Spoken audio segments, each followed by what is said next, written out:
What I can say about Spotify is that it's a lightweight application that you can download to your PC and Mac. It's about 2-3 megabytes big. And the first thing that sort of meets your eye when you come into Spotify is the What's New page. The What's New is a representation of all the content that is sort of new on Spotify. What you can also do here on the left-hand side is you can see a bit of a radio mode, you can see play queue, and you can see purchases. Purchases is obviously purchase track, and radio allows you to play from a genre or a decade tracks that belong to that year. What I can also do is I can search for pretty much any artist's album or track. If I type in Madonna, for instance, I'll be able to see all of the results that Madonna's done. What's interesting about Spotify is the fact that it's very, very quick. So if I want to start playing a track, I can instantly just double-click the track, and as you can see, it's quite swift into playing it. If I want to see more about Madonna, I can just easily click on the artist page and get into all of her top hits, all of her albums. And obviously, I can then check out her biography. I can check out related artists and her artist radio. What I can do, especially here for the interactive crowd, which is quite interesting, one of the features that people tend to forget a lot about Spotify is the fact that you can construct quite advanced search queries.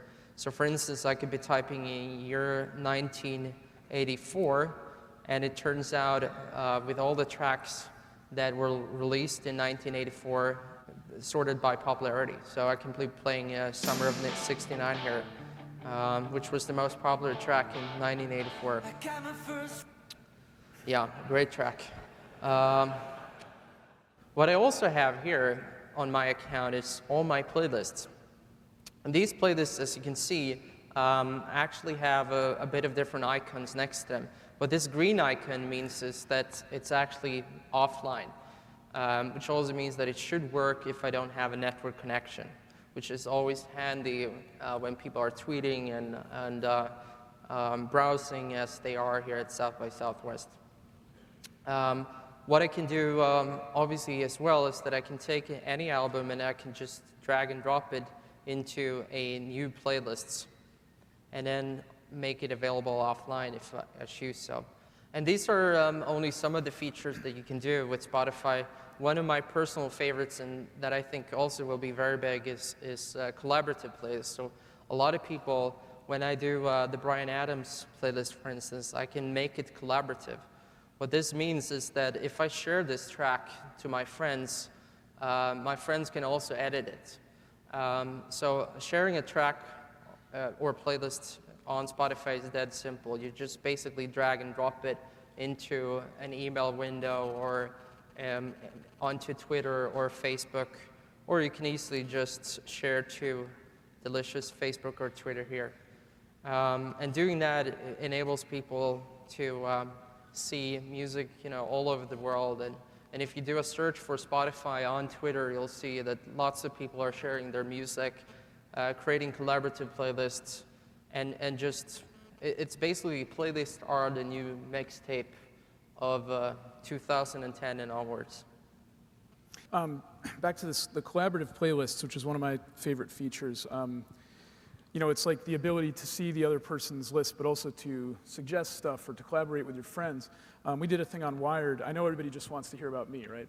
But we did a thing on Wired where we posted a collaborative playlist, and I asked my readers to say, I want songs that make rainy days sunny for you. That was my angle. Yep.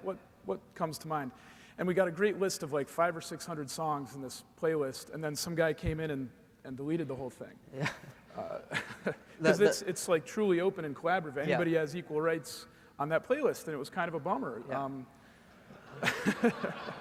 Well, so yeah, how are you addressing that? That sort of happened to me a couple of times too, actually. I've had Jim, one of our PR guys, he accidentally deleted a few of my playlists. I wasn't too happy with him. And he still is with Spotify, right? Yeah, sort of. Yeah. No, but he's still here.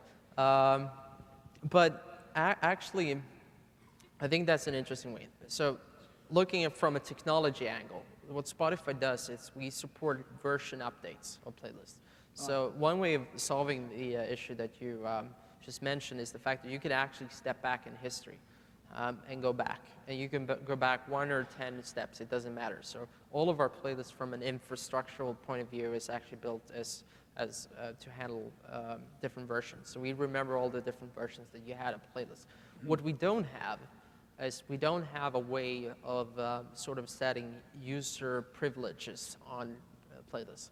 And this, again, is one of the sort of things that why we don't want to be a social networks, but because we think that Twitter and Facebook will figure out those kind of privileges and that we can borrow those for our kind of objects. On that note, let's take a look at Spotify on this phone. I think we're already to that point somehow. Cool. So what I actually wanted to do was that I wanted to show this cool little device that I got. This is a Sony Ericsson X10 Mini. So this is an Android-based phone, and it's incredibly tiny, as you can see. We've installed Spotify on it, so I'm going to show a little bit of how that actually works. So this is my Spotify app on my Android device. I'm right now in offline mode, and I can browse the sort of playlist that I've got. I'm actually going to go in on the selection of South by Southwest again and play a track. And what I can do with this is I can obviously slide up and down sort of player interface. I can actually also sort of do a cover art slide here. Do a bit of Mike Snow.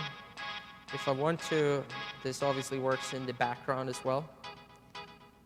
And this is the sort of Spotify widget. It's pretty neat, right?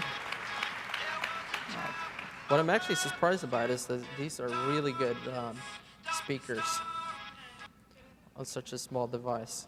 So I go around all day listening to this. People think I'm very annoying based on that, but it's another thing. Excellent. So as you can see, it's a pretty cool thing, and obviously what you can do with all of this is you can obviously search and you can browse music through this as well, but right now I sort of have it in offline mode to not incur too much of a roaming charge while I'm sort of overseas.